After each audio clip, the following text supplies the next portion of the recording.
That's his point. Call meeting order. Oh, please rise. I ask you to join me in a moment of reflection on the business that's before us this evening.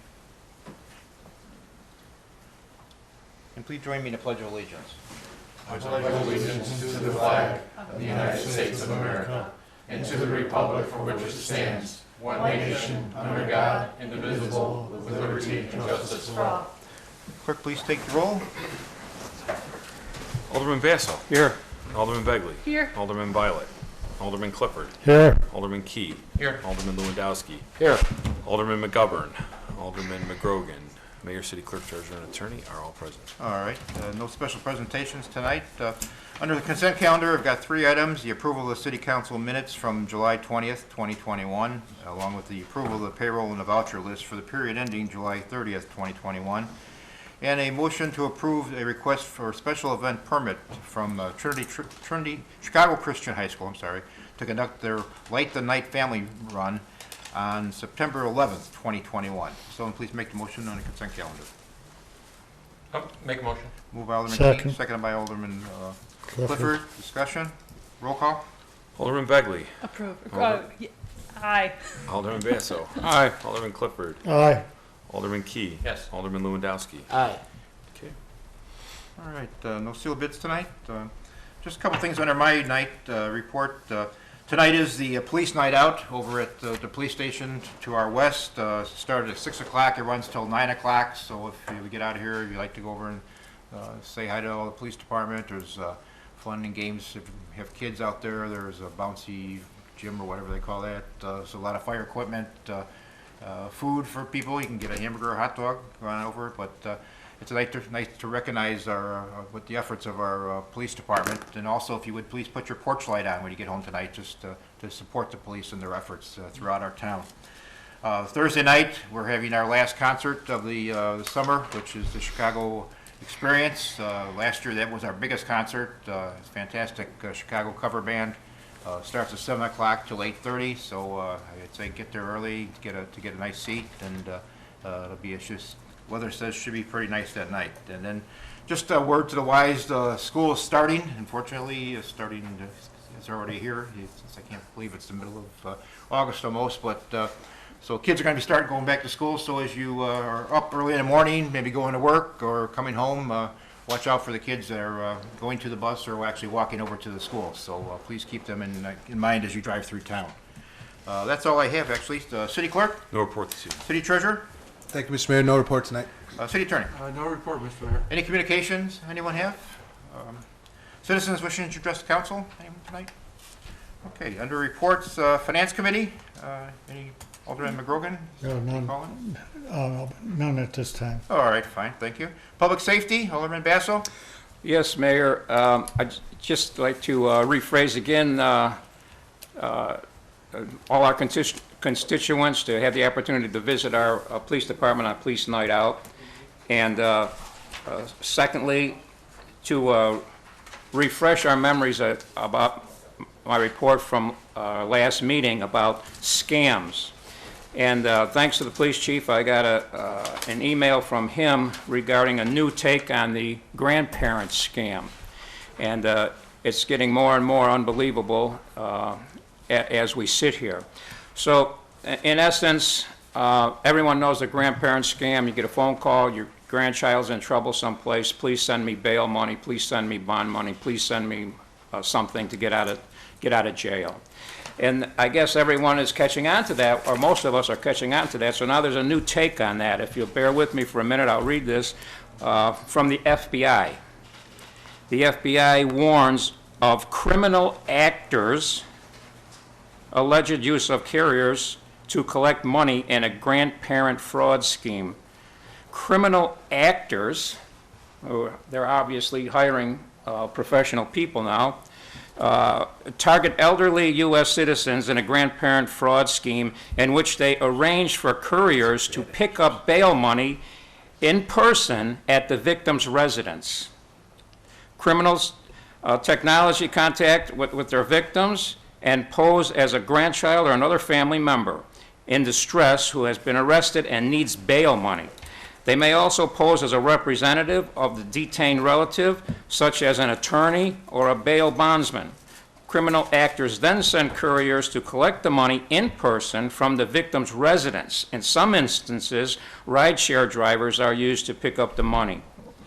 According to the FBI Internet Crime Complaint Center, confidence fraud schemes account for the highest losses reported by the elderly in 2020, with more than $280 million in complaints.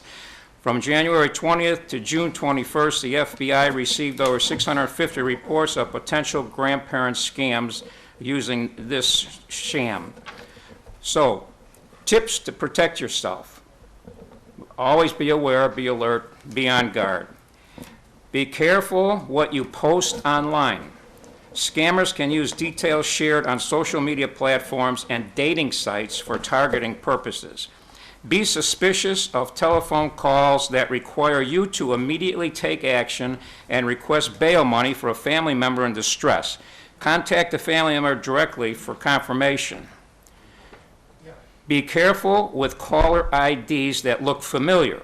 Scammers may use technology to disguise the actual number they are calling from, it's called spoofing, and make it appear as a trusted number. Never give personal identification information or money to anyone you have only communicated with via telephone number or online. And they also request that you report any such schemes to the FBI. But along with the 10 most popular scams of the day, I would like to pull your attention to one that really confused me, and that's the constant phone calls that I get. No one's on the line. You get a phone call and nobody responds on the other end. Well, the situation is simply the fact that once you say hello, like most of us do when we get a phone call, the scammers, with their technology, realize that you are a human being and you are not a robot. So that opens you up to all future scammers and all future potential phone calls. So how do you avoid that particular scam? It's hard to do, but if you pick up a phone call from a caller ID number you don't recognize, do not even say hello, because once you identify yourself as a human, you're setting yourself up. So it goes for several other scams. How about your car warranty has run out, and it's time for you to renew your car warranty. Press 1 to speak to a representative. Press 2 to remove you from this call list. Whatever action you take, you're setting yourself up for future scammers. They know you're a human being, and they know you're not a robot. So the best thing to do is simply hang up. According to statistics from last year, there were 46 billion robocalls in 2020. 46 billion. So somebody's always out to catch you off guard. Somebody's always out to make sure that they get some of the hard-earned money that you have. So if you want to get all the details on how the fraud works with the no-answer phone calls, you can call that contact. Oh, not that one. Why phone fraud starts with a silent call. If you look that up on the internet, you'll find out a complete description of how that particular scam works. It's pretty lengthy, it's pretty complicated, it's pretty interesting how clever they are. The top fraud area codes, for you to notice, it's up on the screen now. 712 is the biggest scam area code. If you receive a call from a 712, you're sure it's a scam call. Just hang up. The other high number zip area codes are up on the board now. So almost all of those are from out-of-country sites, islands and other countries besides the U.S. So again, that was my most interesting discovery when I was investigating the scam calls, because I could never figure out what are they doing to me? What are they doing to me? I'm not getting an answer. They're not telling me anything. They're not asking for anything. It's just, so they just disconnect after you say hello, or if you stand in line too long and don't say anything, they eventually disconnect. Also, going back to our last meeting, I would like to reiterate on the problems that Alderman Clifford brought up regarding the mini bikes that the young people are riding in the city continuously. I appeal, and Alderman Clifford, I'm sure, appeals to the parents and the grandparents of anyone in town who has purchased a mini motorcycle for their child or grandchild. It's not a vehicle that you want to send your children out with freely to play with or on as a toy. I've noticed them in our ward on the streets. They're impossible to see when they come across the intersections or come across your driveway. And I understand from a resident that they're also moving into the city parks. We're trying to work on a solution for that. And again, I appeal to parents and grandparents. If you bought one of those for a relative or a child, please make sure they stay on your property, as dangerous as they are. I can't stress that enough. Hopefully we don't hear any horror stories from that situation.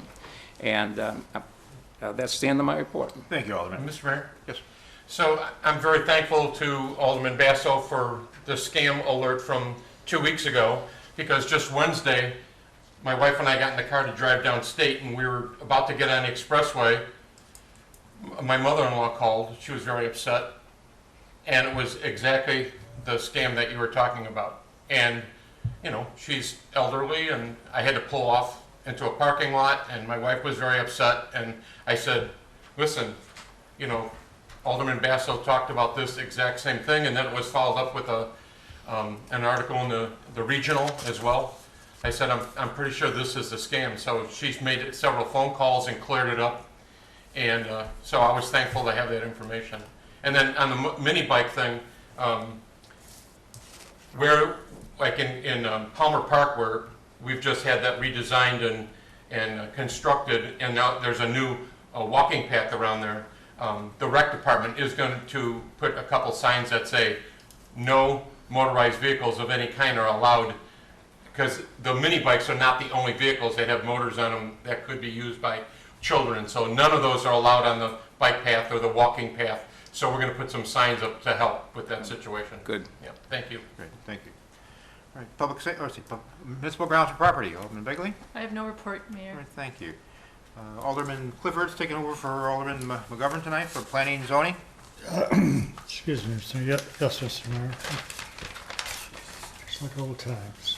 Okay, on behalf of Alderman Chairman McGovern, number 7, and there's a motion to authorize the city attorney to draft an ordinance to allow Seva Brands Management Office to operate as a B1 use in the B district, specifically at 11855 Southwest Highway, and to constrain and contain with PIN number 2324 300 336 000. Moved by Alderman Clifford. Is there a second? Second. Second by Alderman Key. Discussion? All in favor? Aye. Opposed? Motion carries. And also, as a side note to that, they'll have to meet all the sign ordinances within the allowable situation. I believe it's 6 inches over the allowed sign. So they noted that, and they will abide by that. Next is motion to authorize the city attorney to draft an ordinance to allow for a 3-foot side yard setback along the east property line in lieu of the required yard setback, which a variance is limited to the distance of the length of the detached garage and garage in the rear yard of the residential property located at 6819 West Evergreen Avenue, contained within PIN number 2431 108 013 000. Second. Moved by Alderman Clifford, second by Alderman Key. Discussion? And this, everybody knows, this is basically going where our previous structure was. All in favor? Aye. Opposed? Motion carries. Okay.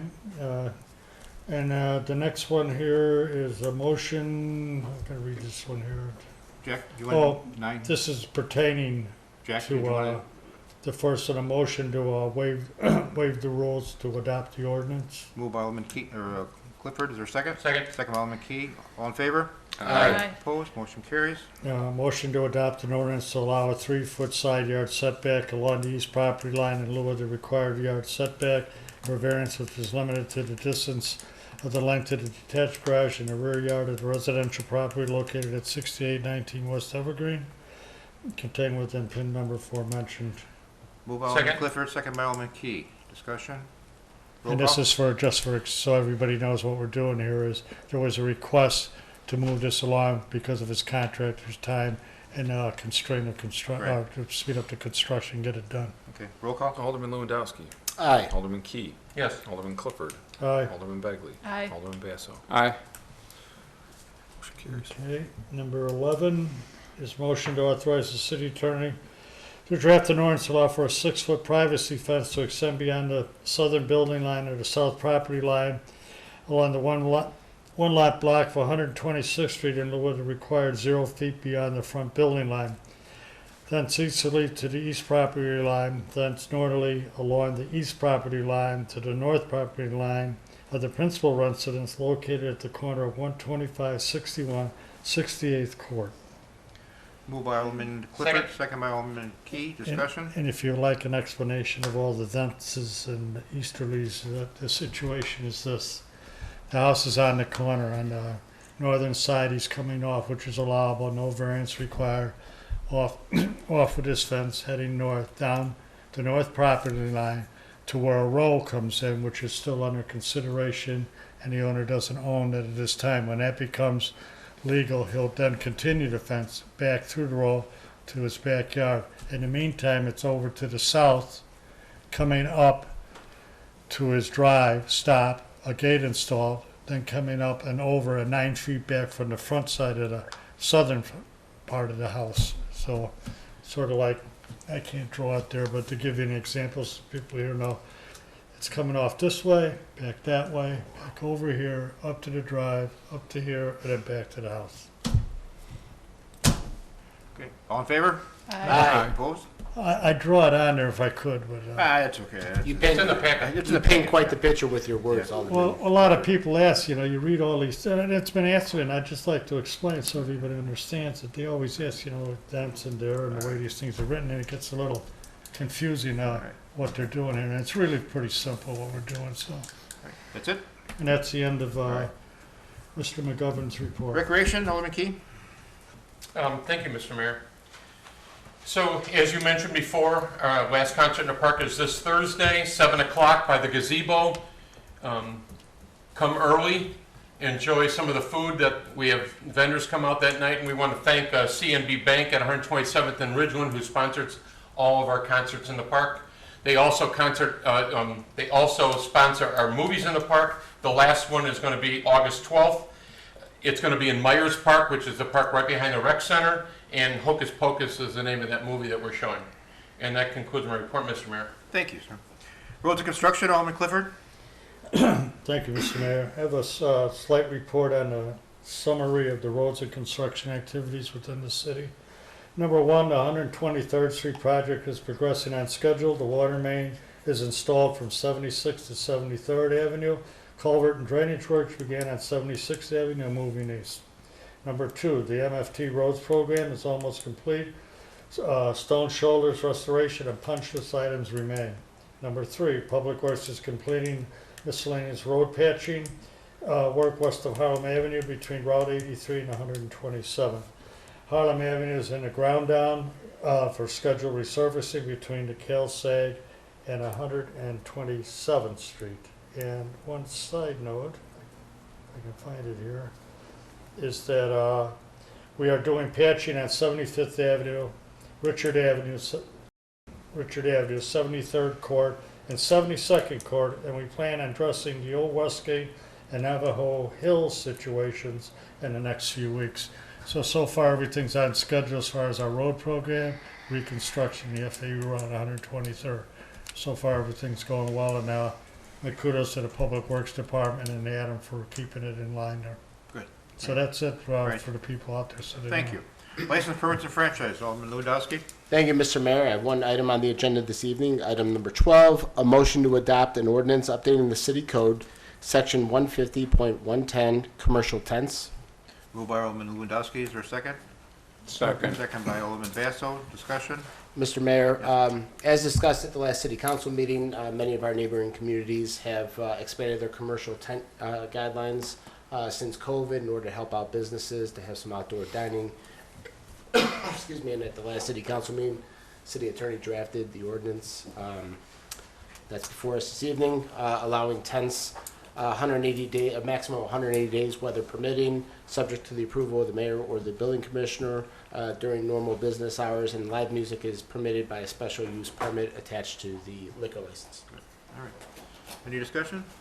Roll call? Alderman Clifford. Aye. Alderman Key. Yes. Alderman Lewandowski. Aye. Alderman Begley. Aye. Alderman Basso. Aye. Motion carries. Thank you, Mr. Mayor. That's all I have. Thank you. Water and sewer? Thank you, Mr. Mayor. I'll take that for, let's see, number 13, I'd like to make a motion to adopt an ordinance declaring the following public works vehicle as surplus and a sell. Case 521D loader, VIN JEEO 134280. Moved by Alderman Key, Second. second by Alderman Clifford, discussion? Roll call? Alderman Begley. Aye. Alderman Basso. Aye. Alderman Clifford. Aye. Alderman Lewandowski. Aye. Alderman Key. Yes. Then I'd like to make a motion to approve final payment to In Situform Technologies for the 2020 CIPP sewer lining project in the amount of $15,069.10. Second. Moved by Alderman Key, seconded by Alderman Clifford. Any discussion? Roll call? Alderman Clifford. Aye. Alderman Basso. Aye. Alderman Begley. Aye. Alderman Key. Yes. Alderman Lewandowski. Aye. And then finally, I'd like to make a motion to approve final payment to Aries Incorporated for 127th Street water main project in the amount of $21,076.35. Second. Moved by Alderman Key, second by Alderman Clifford. Any discussion? Roll call? Alderman Begley. Aye. Alderman Clifford. Aye. Alderman Basso. Aye. Alderman Key. Yes. Alderman Lewandowski. Aye. And that concludes Alderman Bileck's report. Thank you. Since you're up there, why don't you do business and I economic have development no too? report. All right. Thank you, Mr. Mayor. Okay. No report? Oh, okay. Nope.